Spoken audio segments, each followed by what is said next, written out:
Welcome to San Joaquin Spotlight, a public affairs program featuring conversations about life in the central San Joaquin Valley. This program is brought to you in partnership between KFSR 90.7 FM and CMAC Fresno. Your host, Sevag Tateosian. Today we're going to be talking about movies, in particular Swedes, with Roque Rodriguez, co-founder of Swede Fest in Fresno. Roque, welcome to the program. Thanks for having me. Before we get into talking about Swede Fest, let's talk a little bit about you and your background. You love making movies, I hear. I love movies. It's the reason I exist. Talk about what got you interested in movies. Well, as a kid, I mean, just watching movies all the time, going to the video store and just checking them out. KMPH always showing, movies Saturday.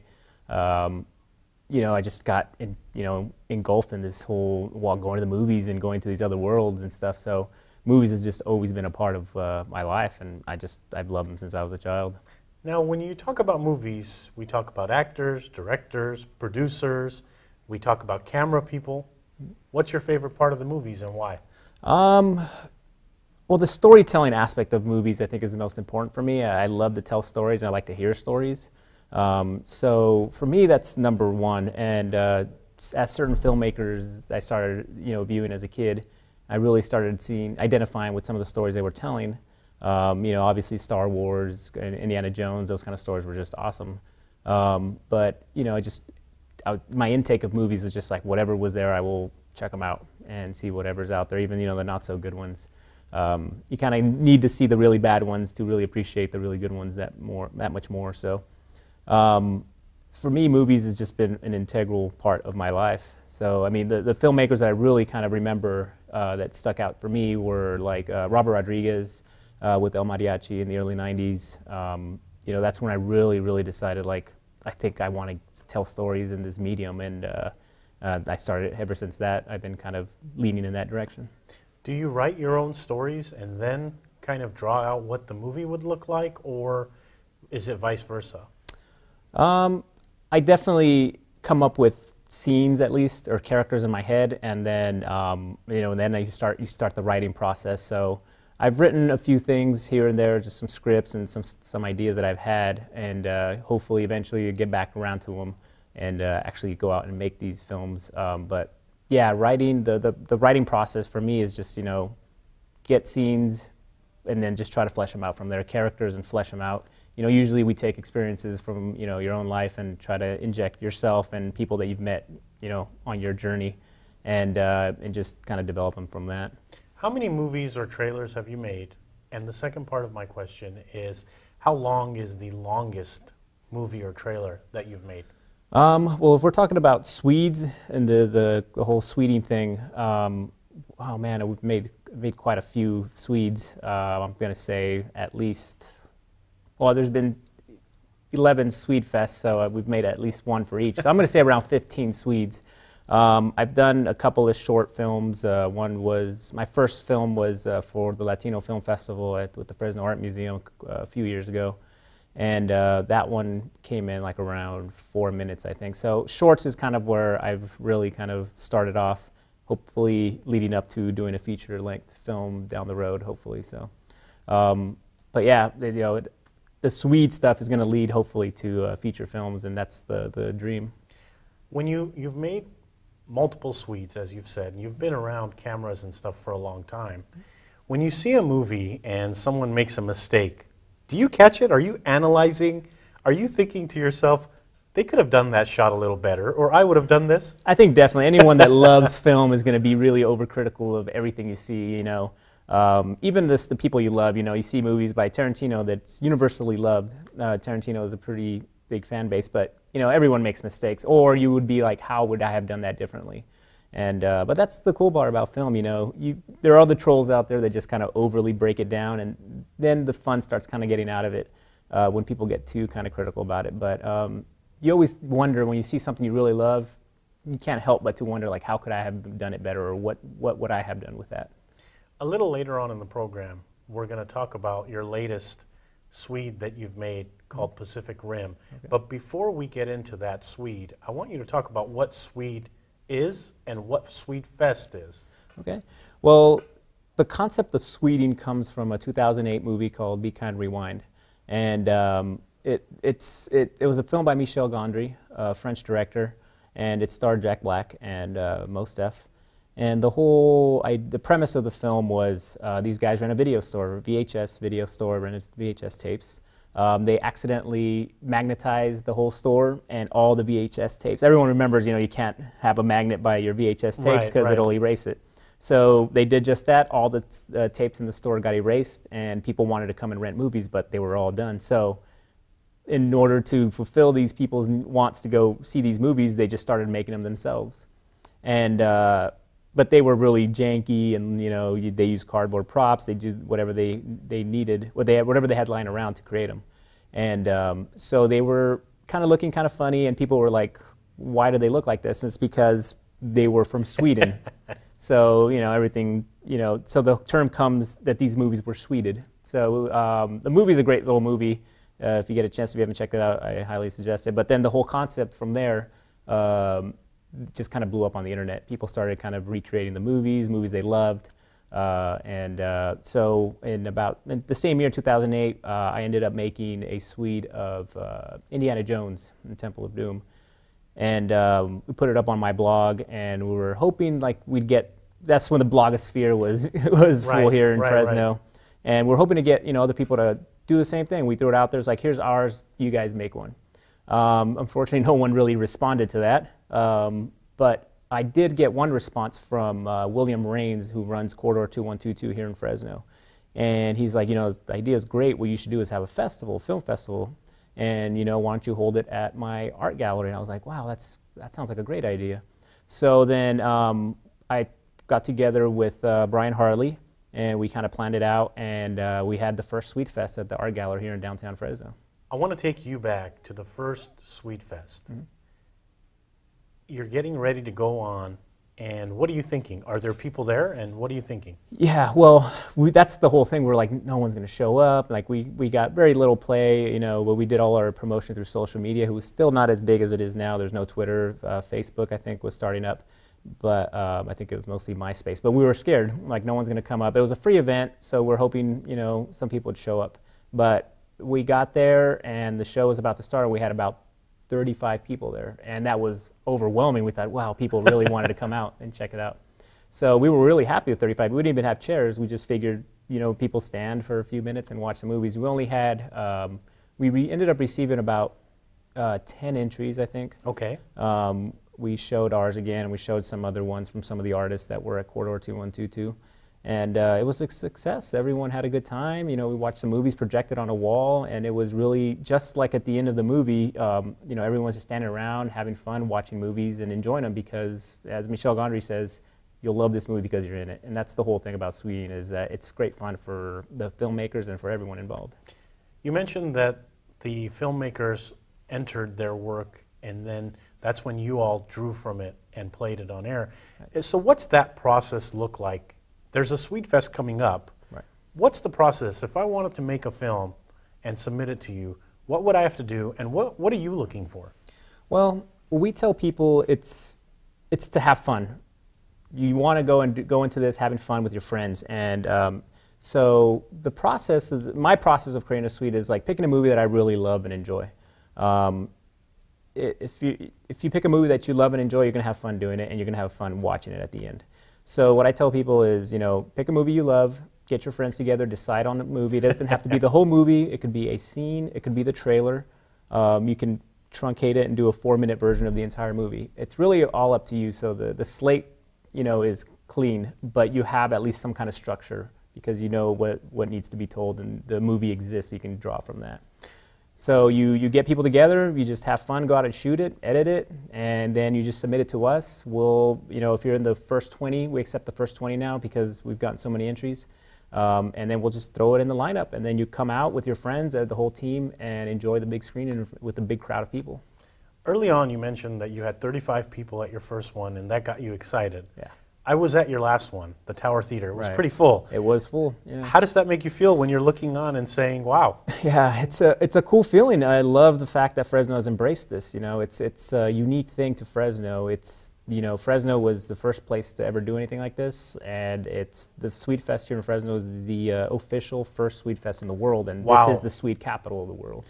So do you find that other communities have kind of piggybacked on this concept and are having their own Swede Fest? Yeah, you know, we've gotten contacted all around, you know, the world, people that want to do a Swede Fest in their community. So there is a Swede Fest official Swede Fest in Palm Beach, and there's one in Tampa Bay now.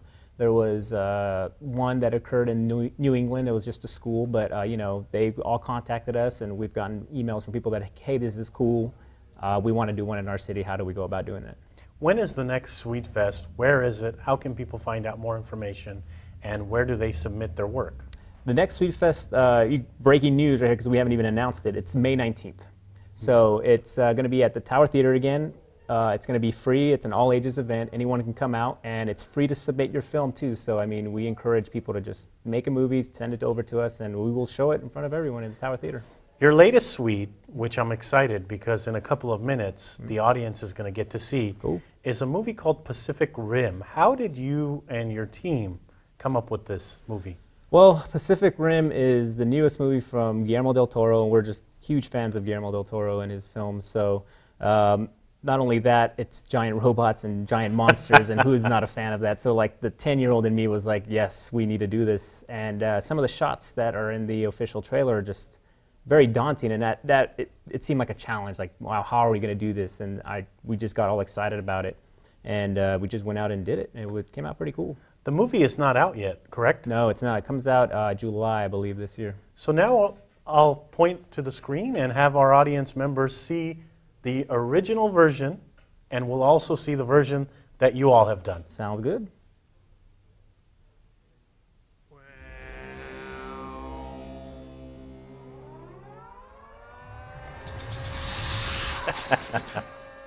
Chaos is spreading around the Creatures globe as as tall leaders- as Government officials are desperate. Nobody can tell us where they came from or what they are. We always thought alien life would come from the stars, but it came from deep beneath the sea, a portal between dimensions in the Pacific Ocean. I love the sound effects there. Something out there had discovered us. They counted on the humans to hide, to give up, to fail.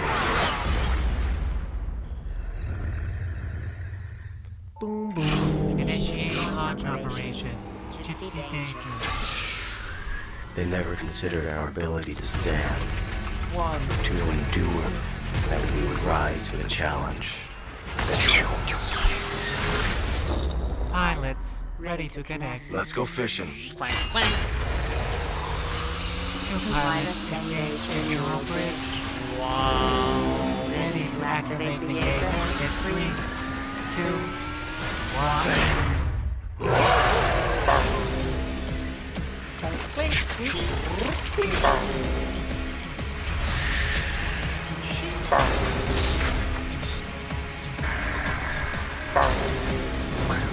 Today, at the edge of our hope, at the end of our time, we have chosen to believe in each other. Today we face the monsters that are at our door. Today we are canceling the apocalypse.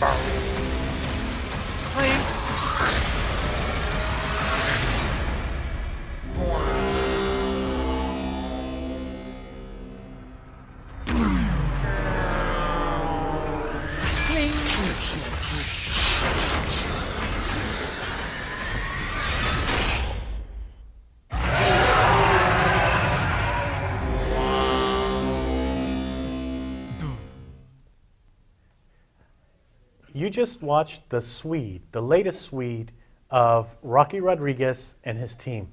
Let's talk about that Swede a little bit. All right. So you see the preview for Pacific Rim, and you say, this is what I want to do. What happens next? So the first step is to break it down by shot. So in this particular trailer, it was about 72 shots, I believe. And you just break it down. It's that simple. Just go and watch it and break it down. This is what happens in this shot. This is what happens in this shot. So we methodically go in there and break it down so we know what we need to get in order to match it shot by shot. That's just kind of the way we do it. You know, Sweding is just a process. You can do whatever you want with it. This is what we decided to do, and obviously this one came out a little higher in production value. We did mess around with some lighting and stuff like that, but this is kind of a higher end Swede, and we don't want to like discourage people from doing, you know, really simple stuff. This is just, it's possible to do this. It's just, you know, do what you want to do. But yeah, you just break it down by shot, and then from there you just start casting and start building props and see what you need to make, and figure out like, how am I going to make this giant robot spin through the air and crash onto this bridge, and how do you make that happen without hurting your friends? The scene we just watched was a couple of minutes.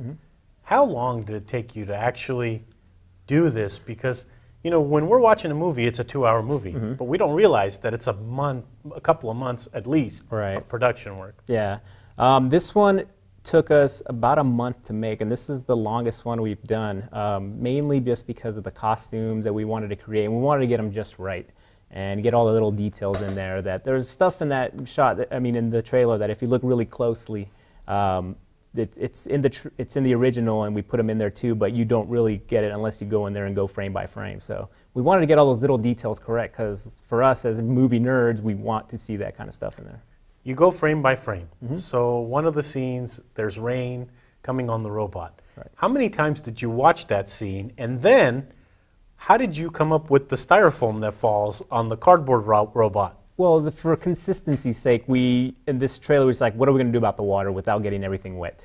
So we just figured anytime we see water in the trailer, we're going to substitute for packing peanuts. So anytime you see rain, anytime you see the robot wading through the ocean, we had to put packing peanuts there, and that's just how the creative process worked. And from that point on, we just knew we need packing peanuts for this shot. We need to sprinkle it on. We need to have a place for somebody to walk through. So it's, you know, you can get really detailed if you want to, and we do like doing that because I think people appreciate it a little bit more, especially the nerd fans like us.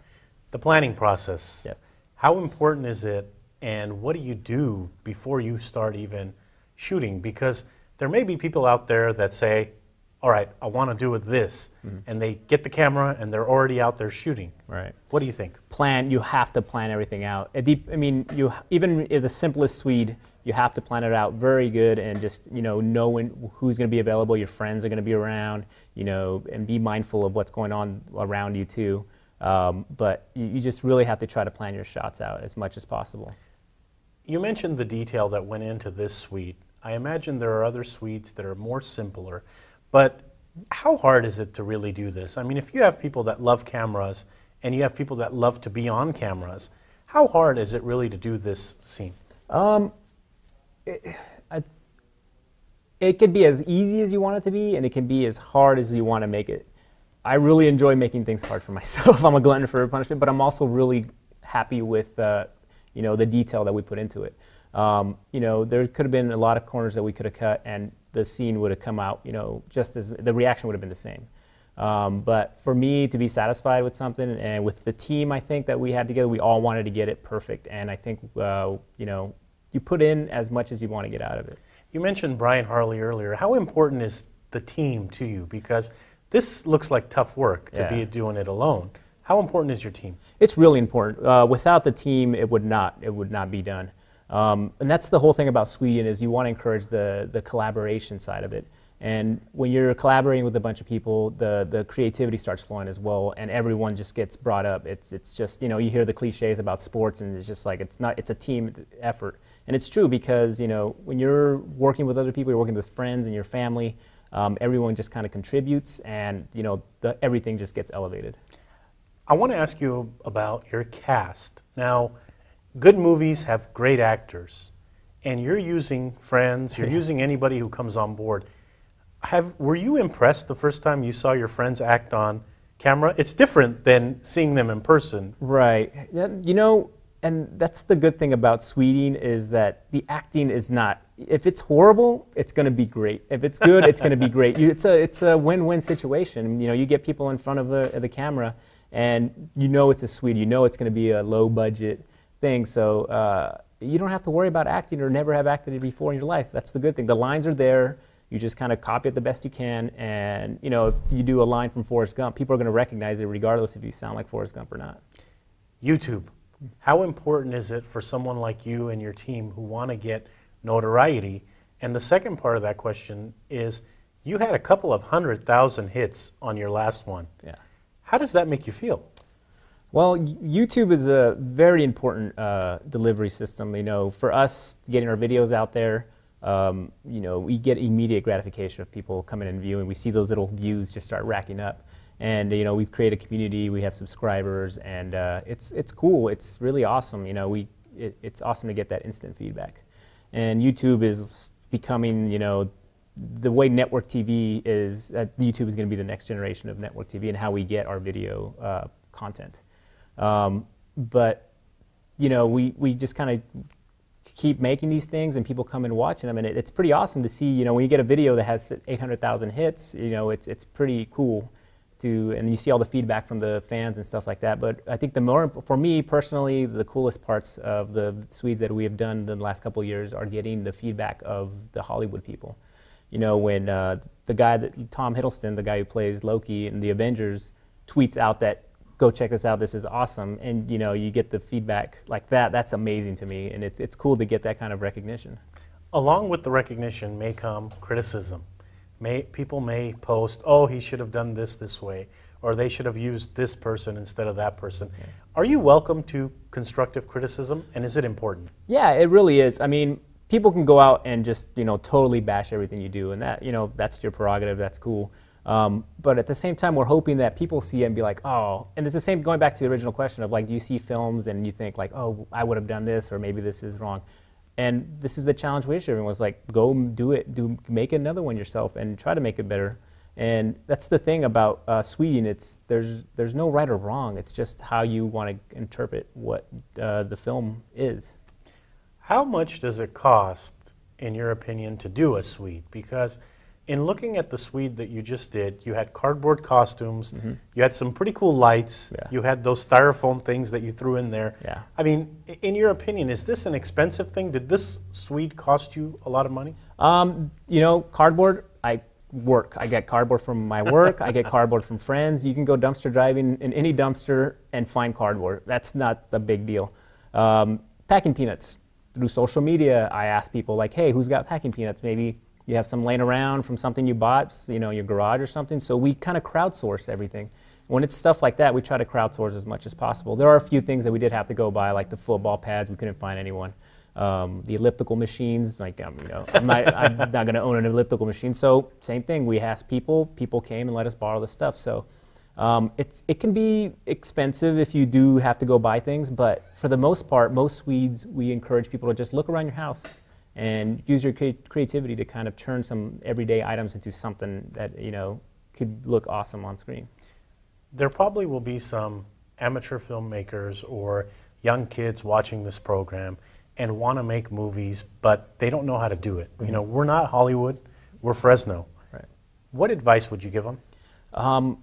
Watch a lot of movies, first of all. Second of all, make a movie for Swede Fest. Do an entry for Swede Fest, because you get a lot of the basics of filmmaking by creating a Swede. You know, you have the camera, you can shoot it on your cell phone, and there's your camera. It's as simple as that. Everyone has a cell phone, you have a camera, you have the ability to create an entry for Swede Fest. So, and you can edit it on your phone sometimes. You can go on your computer. Most computers have the editing software available. And, you know, so everything is there and in place. You just have to be willing to go out and actually do it. And it's tons of fun.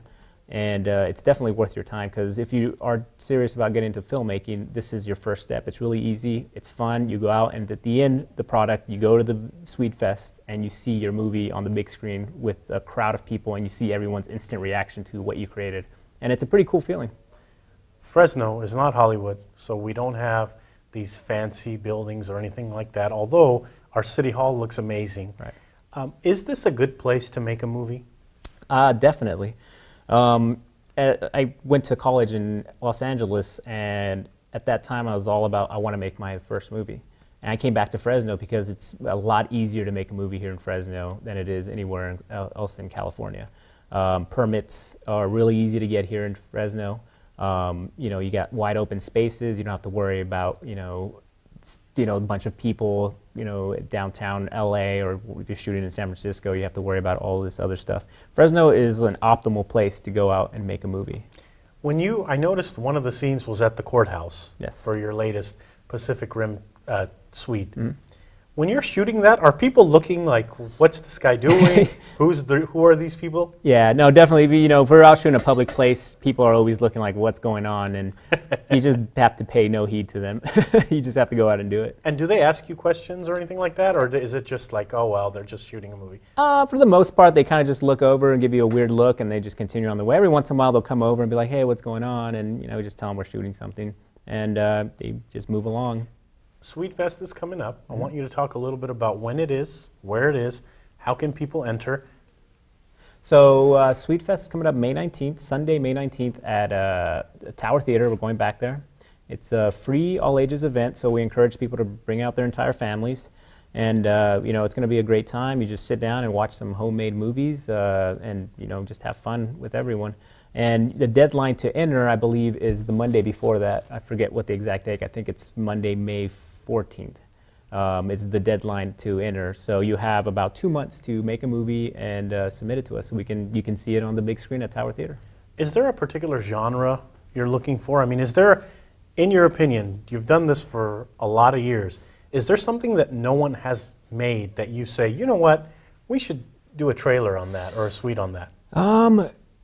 There's tons of stuff out there. I mean, you think of like music videos, and I think like, why has no one done like a famous music video or something like that? But I mean, it's ripe. Like, you can do anything. Even if people have done previous suites, like some people have done Forrest Gump. If you want to do Forrest Gump, we encourage you to do your own spin about it. So I mean, anything that's out there and popular, I say take a crack at it.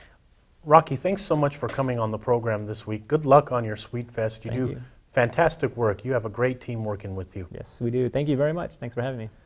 I'm Sevag Tateosian, your host for San Joaquin Spotlight. Today you heard from Roque Rodriguez. He's co-founder of Swede Fest in Fresno. Swede Fest is coming up in May, so make your movie and turn that in to the team at Swede Fest. Thank you to the volunteer crew, to CMAC, to KFSR 90.7 FM. Tune in next week for a new edition.